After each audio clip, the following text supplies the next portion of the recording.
Hello everyone. मेरे आज के लेक्चर में मैं आपके साथ डिस्कस करूंगी hydrogen bonding. Hydrogen bonding discuss करने से पहले हम एक हाइड्रोजन फ्लोराइड का एग्जांपल यहाँ पे बता रहे हैं आपको।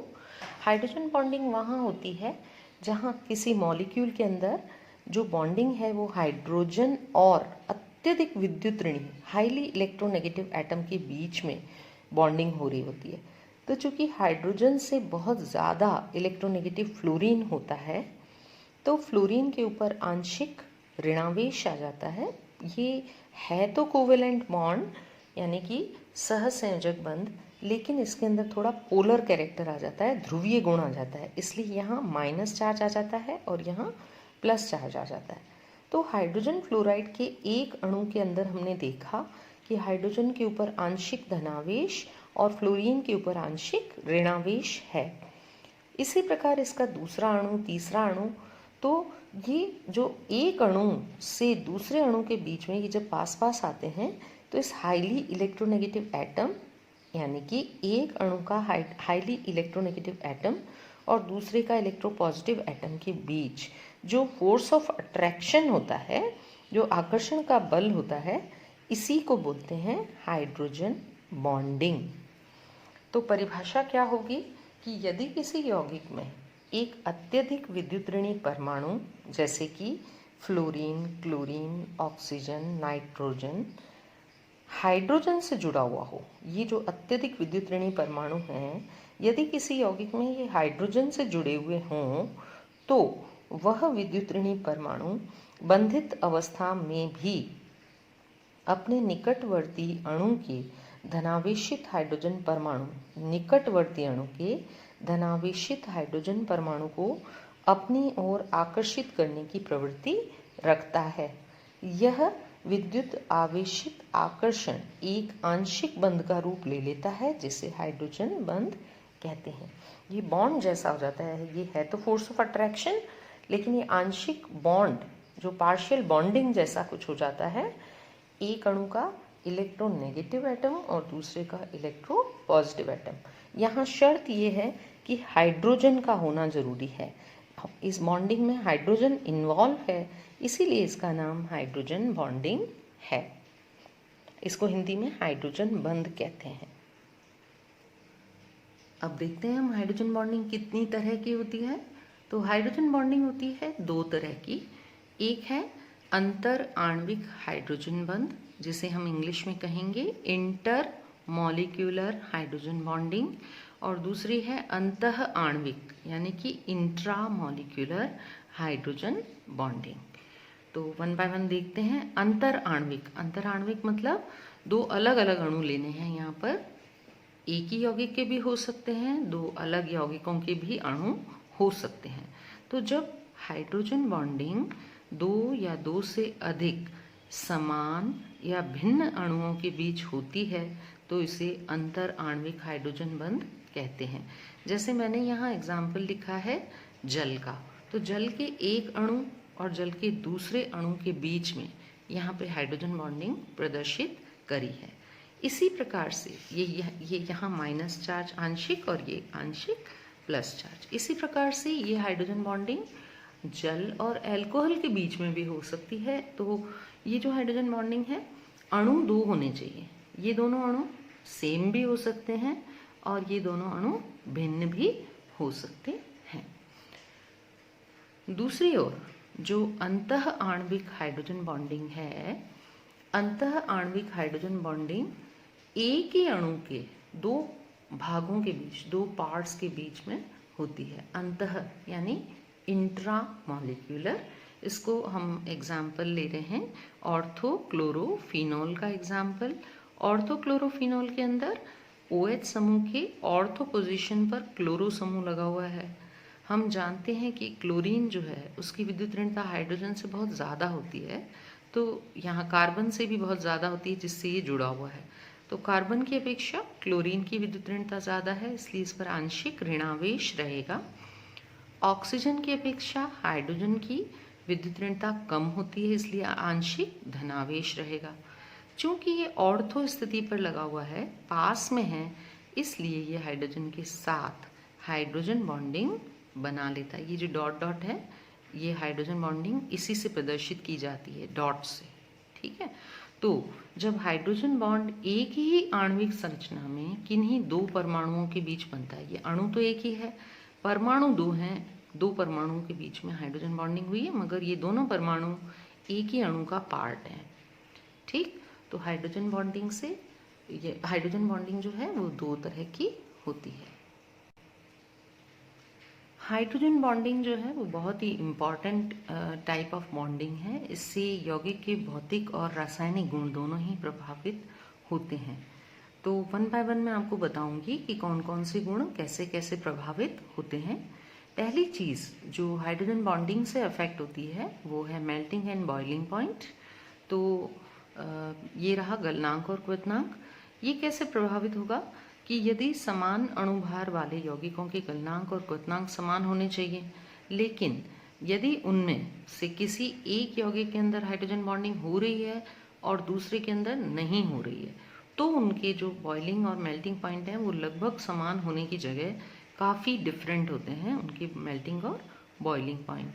इसका रीज़न ये है कि जिस यौगिक के अंदर हाइड्रोजन बॉन्डिंग होगी उसमें जो मॉलिक्यूल्स हैं वो टाइटली बॉन्डेड होंगे, अणु जो हैं वो संगुणित हो जाएंगे, जुड़ जाएंगे एक दूसरे से, और उनको तोड़ने के लिए आपको एक्स्ट्रा एनर्जी देनी पड़ेगी और इसीलिए उनके बॉइलिंग पॉइंट हाई होंगे।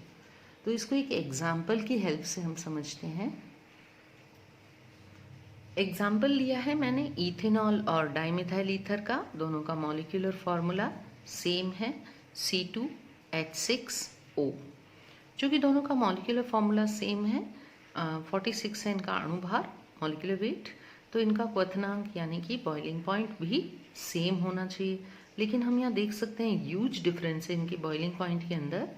डाई मिथाइल ईथर जो है उसका बॉइलिंग पॉइंट है -24 डिग्री सेल्सियस और इथेनॉल का है +78 डिग्री सेल्सियस। ये जो ह्यूज डिफरेंस है इनकी बॉइलिंग पॉइंट के अंदर, इसको हम हाइड्रोजन बॉन्डिंग के आधार पे समझा सकते हैं। कैसे? देखिए, ये रहा इथेनॉल। इथेनॉल के अंदर ऑक्सीजन और हाइड्रोजन बॉन्ड दिख रहा है आपको, CH3 CH2OH। ये इथेनॉल का एक अणु, ये इथेनॉल का दूसरा अणु CH3 CH2OH, और ये इथेनॉल का तीसरा अणु। ऐसे ही इथेनॉल के बहुत सारे अणु आपस में हाइड्रोजन बॉन्डिंग से जुड़े हुए रहते हैं। ये जो OH समूह है इसके अंदर, इसमें ये हाईली इलेक्ट्रोनेगेटिव है, ये हाईली इलेक्ट्रोपॉजिटिव है। दोनों के बीच में इलेक्ट्रोनेगेटिविटी में अंतर होने के कारण इस पर आंशिक ऋणावेश, इस पे आंशिक धनावेश रहता है। तो ये सारे अणुओं में होता है इथेनॉल के, और इसीलिए एक अणु का हाइड्रोजन दूसरे अणु के ऑक्सीजन के साथ, आई एम सॉरी, यहाँ ये बॉन्डिंग ऐसे होनी चाहिए थी। तो एक का हाइड्रोजन दूसरे के ऑक्सीजन के साथ हाइड्रोजन बॉन्ड बनाता है, फिर इसका हाइड्रोजन दूसरे के ऑक्सीजन के साथ, फिर इसका हाइड्रोजन दूसरे के ऑक्सीजन के साथ। तो हाइड्रोजन बॉन्डिंग का जो एग्जाम्पल है बहुत अच्छा, वो है इथेनॉल। इस हाइड्रोजन बॉन्डिंग की वजह से मॉलिक्यूल आपस में संगुणित रहते हैं, जुड़े हुए रहते हैं। तो जब भी आपको इसको बॉईल करना है तो थोड़ा हाई टेम्परेचर देना पड़ेगा, हाई टेम्परेचर पर ये बॉईल होगा। इसके विपरीत यदि हम डाइमिथाइल ईथर को देखते हैं तो डाइमिथाइल ईथर में जो ऑक्सीजन है उसके दोनों तरफ कार्बन है, H नहीं लगा हुआ है, इसलिए यहाँ पे हाइड्रोजन बॉन्डिंग की संभावना 0 है। यहाँ कोई हाइड्रोजन बॉन्डिंग नहीं होती है क्योंकि यहाँ संगुणन नहीं होता है। जो डाइमिथाइल ईथर है, ये देखिए ऑक्सीजन के दोनों तरफ कार्बन, और इसलिए यहाँ ऑक्सीजन से कोई H नहीं जुड़ा हुआ है, इसलिए यहाँ पे कोई हाइड्रोजन बॉन्डिंग नहीं होती है।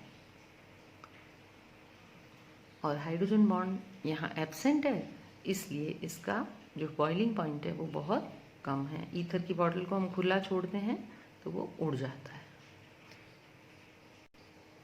दूसरी चीज़ जो हम हाइड्रोजन बॉन्डिंग के आधार पे समझा सकते हैं वो है यौगिक की भौतिक अवस्था, यानी फिजिकल स्टेट। अभी अभी मैंने पीछे एग्जाम्पल दिया था आपको इथेनॉल का, जिसमें हाइड्रोजन बॉन्डिंग थी, और डाई मिथाइल ईथर में हाइड्रोजन बॉन्डिंग नहीं थी। तो उसी पे बेस्ड एक क्वेश्चन है आपके सामने कि इथेनॉल जो है वो अवाष्पशील द्रव है जबकि डाइमिथाइल ईथर वाष्पशील द्रव है, क्यों? समझाइए। हैं दोनों ही द्रव। जब आप इथेनॉल की बॉटल को खुला रखें तो वो बहुत ही धीरे इवेपोरेट होगा, बल्कि नहीं होगा। और डाइमिथाइल ईथर की बॉटल को खुला रखें तो वो तुरंत कुछ ही घंटों में खाली हो जाएगा, गायब हो जाएगा। उसका क्या कारण है? उसका कारण भी हाइड्रोजन बॉन्डिंग ही है। हमने देखा था कि इथेनॉल के अंदर हाइड्रोजन बॉन्डिंग हो रही थी जबकि डाइमिथाइल ईथर के अंदर नहीं हो रही थी। तो इथेनॉल के जो अणु हैं वो आपस में टाइटली बॉन्डेड हैं, वो अवाष्पशील द्रव ही रहेगा, जबकि डाइमिथाइल ईथर के अणु आपस में नहीं जुड़े हुए हैं, इसलिए वो वाष्पशील द्रव की तरह काम करता है। एक और चीज़ जो हम डिस्कस कर सकते हैं वो है सॉल्युबिलिटी, यानी कि कुछ द्रव जो होते हैं वो जल में आसानी से विलय हो जाते हैं और कुछ नहीं होते हैं। तो यहाँ भी अल्कोहल का ही एग्जाम्पल लेते हैं कि अल्कोहल आसानी से जल में क्यों विलय होता है। ये रहा अल्कोहल का फॉर्मूला ROH और ये रहा जल का HOH। यहाँ पे हम देख रहे हैं ये है तो इंटरमॉलिक्यूलर हाइड्रोजन बॉन्डिंग। अल्कोहल के अणु और जल के अणु में बीच में हाइड्रोजन बॉन्डिंग हो रही है, इन दोनों के बीच में हाइड्रोजन बॉन्डिंग हो रही है। तो है तो ये इंटरमॉलिक्यूलर, लेकिन ये असमान अणुओं के बीच हो रही है। एक अणु अल्कोहल का, फिर जल का, फिर अल्कोहल का, फिर जल का। चूंकि अल्कोहल जल के साथ आसानी से हाइड्रोजन बॉन्डिंग बना सकता है, इसलिए ये जल में विलय है। इसमें एक इंटरेस्टिंग फैक्ट है कि इंट्रामॉलिक्यूलर हाइड्रोजन बॉन्डिंग होगी तो जल में विलयता बढ़ जाएगी यौगिक की, और इंटरमॉलिक्यूलर हाइड्रोजन बॉन्डिंग होगी तो जल में विलयता घट जाएगी। ये बहुत ही इंटरेस्टिंग और बहुत ही इम्पॉर्टेंट फैक्ट है। इस पे बेस्ड एक क्वेश्चन है कि ऑर्थोनाइट्रोफिनॉल जल में कम विलय होता है जबकि पैरानाइट्रोफिनॉल जल में अधिक विलय होता है। समझाइए कि क्यों। आइए डिस्कस करते हैं इसको। ये रहा आपके सामने ऑर्थोनाइट्रोफिनॉल। ऑर्थोनाइट्रोफिनॉल में चूंकि नाइट्रो समूह और OH समूह एक दूसरे के साथ ऑर्थो पोजीशन पर लगे हुए हैं, ये ऑर्थो पोजीशन पास पास लगे हुए हैं, इसलिए नाइट्रो का जो ऑक्सीजन है और OH का जो हाइड्रोजन है, इन दोनों के बीच में हाइड्रोजन बॉन्डिंग होने के पूरे पूरे चांस है। यहाँ हाइड्रोजन बॉन्डिंग होने के कारण ये मॉलिक्यूल एक स्टेबल मॉलिक्यूल है, ये इंट्रामॉलिक्यूलर हाइड्रोजन बॉन्डिंग कर रहा है। चूँकि ये इंट्रामॉलिक्यूलर हाइड्रोजन बॉन्डिंग कर रहा है, इसलिए यदि इसको आप जल में घोलेंगे तो ये बॉन्ड तोड़ना आसान नहीं है। इसके विपरीत यदि हम पैरानाइट्रोफिनॉल ले लें तो पैरानाइट्रोफिनॉल के अंदर हम देख रहे हैं कि एक अणु और दूसरे अणु के बीच में हाइड्रोजन बॉन्डिंग हो रही है।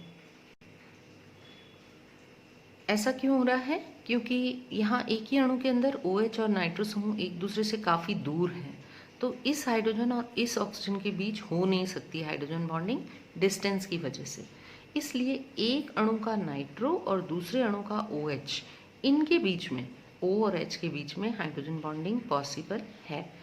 चूँकि ये दो अलग अलग अणु हैं और इनके बीच में हो रही ये है अंतर आणविक हाइड्रोजन बॉन्डिंग, और इसे आसानी से तोड़ा जा सकता है, और ये इसी कारण ये जो पैरानाइट्रोफिनॉल है वो जल में विलय होता है, थोड़ा अधिक विलय होता है ऑर्थो की अपेक्षा। ऑर्थो अल्प विलय होता है जल में।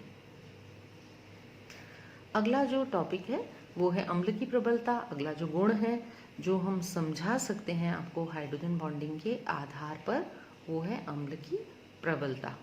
तो यहाँ पर मैं एग्जाम्पल लूँगी बेंजोइक एसिड और ऑर्थो हाइड्रोक्सी बेंजोइक एसिड का। यहाँ हम देखते हैं कि बेंजोइक एसिड की तुलना में ऑर्थो हाइड्रोक्सी बेंजोइक एसिड का जल में वियोजन 17 गुना ज़्यादा होता है, यानी कि ये बेटर एसिड है। ऑर्थो हाइड्रोक्सी बेंजोइक एसिड एक बेहतर अम्ल है। क्यों है ये देख लेते हैं। पहले हम देखते हैं बेंजोइक अम्ल को। यदि बेंजोइक अम्ल की तरह काम करते हुए अपना एक प्रोटॉन दे दे, H दे दे, तो ये इसका कॉन्जुगेट बेस बन गया जो कि एक अस्थायी एनायन है, इसके अंदर कहीं भी हाइड्रोजन बॉन्डिंग होने की संभावना नहीं है। चूँकि हाइड्रोजन बॉन्डिंग नहीं है तो ये बहुत ज़्यादा स्थायी संरचना नहीं है। इसके विपरीत यदि हम ऑर्थोहाइड्रोक्सी बेंजोइक एसिड का एग्जाम्पल लें तो यहाँ पर ये अम्ल की तरह काम करते हुए अपना एक H देकर जो कॉन्जुगेट बेस बनाएगा, यानी कि COO कार्बोक्सिलेट आयन जो बनाएगा, वो कार्बोक्सिलेट आयन स्थायी संरचना है। क्यों? क्योंकि उसके ऑर्थो पोजीशन पर OH समूह लगा हुआ है। इस ऑक्सीजन और OH समूह के हाइड्रोजन के बीच में हाइड्रोजन बॉन्डिंग हो सकती है और हाइड्रोजन बॉन्डिंग की वजह से इस एनायन की स्टेबिलिटी और ज़्यादा बढ़ जाती है। ये स्थायी एनायन है, अत्यधिक स्थायी एनायन है, इसलिए ये एक अच्छा एसिड है बेंजोइक एसिड की तुलना में। एक और चीज़ जो हम आपको हाइड्रोजन बॉन्डिंग के आधार पे समझा सकते हैं वो है एमीन्स की बेसिसिटी के बारे में, एमिनो की क्षारकता के बारे में। इसमें हम डिस्कस करते हैं अमोनिया को और प्राइमरी, सेकेंडरी और टर्शरी अमीन को, और साथ ही में क्वाटरनरी अमोनियम सॉल्ट को। तो अमोनिया लिया है प्राइमरी अमीन, फिर सेकेंडरी अमीन, फिर टर्शरी अमीन, ये सब के सब दुर्बल क्षार हैं, जबकि क्वाटरनरी अमोनियम सॉल्ट जो है वो प्रबल क्षार है। क्यों? ये जो चारों हैं जो पहले हमने लिखे वो सब दुर्बल क्षार हैं। इसका एक कॉमन फॉर्मूला मैं लिख देती हूँ, RNHH। यदि R हाइड्रोजन है तो ये NH3 हो जाएगा, अमोनिया हो जाएगा। यदि ये RNH2 है तो ये प्राइमरी अमीन है। इसी तरह से मैं R2NH भी बना सकती हूँ, 2 R लगा के द्वितीयक अमीन और तीनों R लगा के तृतीयक अमीन। तो ये जो चारों यौगिक मैंने पहले लिखे हैं, इन चारों यौगिकों में हमने क्या देखा कि नाइट्रोजन के ऊपर एक इलेक्ट्रॉन युग्म लगा हुआ है। ये जो नाइट्रोजन का इलेक्ट्रॉन युग्म है ये नाइट्रोजन को इलेक्ट्रॉन रिच बनाता है, और जब इसको जल में घोलते हैं, जब चाहे अमोनिया हो, चाहे प्राइमरी, सेकेंडरी, टर्शरी एमीन हो, इनको जब जल में घोलते हैं तो इस नाइट्रोजन के इलेक्ट्रॉन रिच होने की वजह से ये जल के साथ हाइड्रोजन बॉन्डिंग बना लेता है। अब ये इसका जो इलेक्ट्रॉन है ये देने के लिए इतना इजीली अवेलेबल नहीं होता है, जबकि यहाँ यदि क्वाटरनरी अमोनियम सॉल्ट को देखते हैं तो क्वाटरनरी अमोनियम सॉल्ट को जल में घुलने पर ये अपने आयनों में विभक्त हो जाता है और आसानी से OH आयन दे देता है और एक प्रबल क्षार की तरह काम करता है। ये है क्वाटरनरी अमोनियम सॉल्ट, ये आयनिक संरचना है। यहाँ पे हम देख रहे हैं कि नाइट्रोजन के ऊपर कोई इलेक्ट्रॉन युग्म नहीं है। जब जल में घुलेंगे तो ये अपने आयनों में विभक्त हो गया और OH आयन देकर ये एक प्रबल क्षार की तरह काम करता है। आई होप आपको हाइड्रोजन बॉन्डिंग और उसकी जो एप्लीकेशंस हैं वो अच्छी तरह से समझ में आ गई होंगी। Thank you, have a nice day.